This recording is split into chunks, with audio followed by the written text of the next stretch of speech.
శ్రీ కొణిదల పవన్ కళ్యాణ్.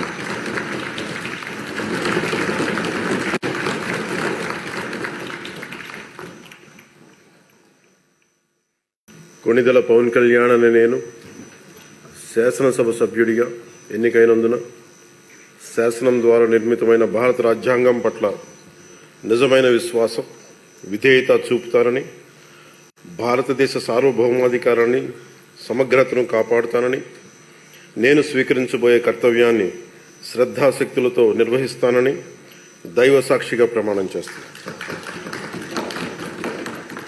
ఆంధ్రప్రదేశ్ శాసనసభ సభ్యుడైన కొణిదల్ పవన్ కళ్యాణ్ అనే నేను సభా నియమాలకు కట్టుబడి ఉంటానని, వాటిని అనుసరిస్తానని, సభా మర్యాదలను పాటిస్తానని, సాంప్రదాయాలను గౌరవిస్తానని దైవ సాక్షిగా ప్రమాణం చేస్తున్నాను.